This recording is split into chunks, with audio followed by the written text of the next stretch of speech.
Bonjour et bienvenue sur la chaîne du Comptoir du Cabriolet. Aujourd'hui nous allons parler nettoyant pour capote.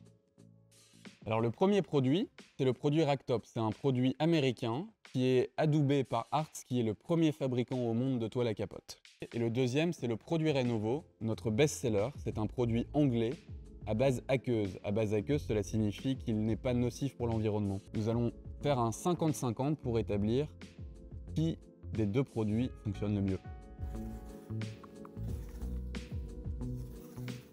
Après avoir humidifié la capote, on passe une petite microfibre pour enlever l'excédent avant de s'attaquer au nettoyage. Commençons avec le produit Racktop. Celui-ci est muni d'un spray, donc je vais pouvoir l'appliquer partout, ensuite utiliser la brosse souple pour venir imprégner la fibre du produit et ensuite on laisse agir pendant une vingtaine de minutes avant de rincer. A tout de suite.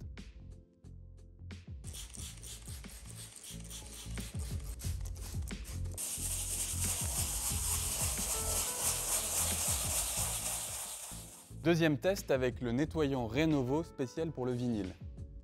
Celui-ci, il n'y a pas de spray, donc en fait on le verse dans un récipient et ensuite on l'applique au pinceau en badigeonnant la toile, encore une fois pour que le produit imprègne bien la fibre.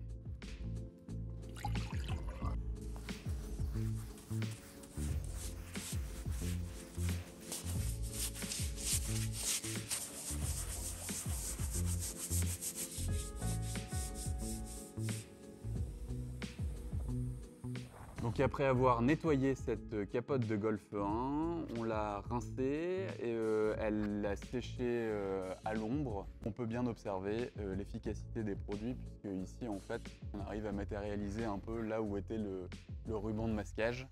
Et donc on voit encore la trace de saleté qu'il va falloir maintenant nettoyer. Alors les deux produits, on a utilisé le Renovo ici pour cette partie-là. Celui-là c'est base aqueuse. Le produit il a tendance à mousser un peu plus.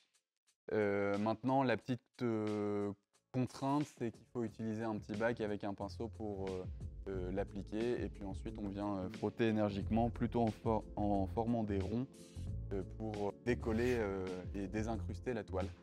L'autre produit, c'est le nettoyant Racktop, qui lui a l'avantage d'avoir un pistolet intégré. Donc au niveau de l'application, c'est un peu plus facile.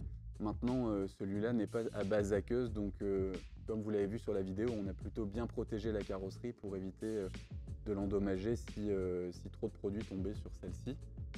Alors l'étape d'après, c'est finalement une fois qu'on a nettoyé sa capote et désincrusté toute la saleté, en fait on vient imperméabiliser. Alors ça peut paraître un peu surprenant d'imperméabiliser du vinyle, mais en fait ça vient poser une couche de protection qui empêche les saletés de s'incruster dans la toile et résultat qui facilite le nettoyage tout au long de la vie de la capote. Donc au niveau Renovo, même principe, pas au soleil évidemment pour que ça sèche plus lentement et que ça ne vienne pas abîmer la toile. Donc ça c'est pour la partie Renovo. Et pour la partie Racktop, on dispose également d'un pot avec un pistolet, et ce qui nous permet de venir imperméabiliser la capote de la même façon que le Renovo et résultat assurer une longévité du produit et une préservation de la capote le plus longtemps possible. Petit bonus, on va quand même s'attaquer à l'imperméabilisation de cette capote maintenant qu'elle est toute propre après avoir été nettoyée avec nos produits spéciaux pour le vinyle. Maintenant on passe à l'imperméabilisant, même principe, on vient le mettre dans un récipient. Attention, celui-là il ne faut pas le secouer avant de le verser.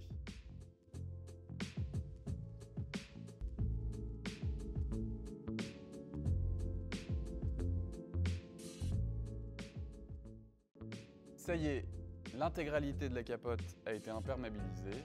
Place au séchage maintenant, et puis voilà la capote prête pour affronter de nombreuses années.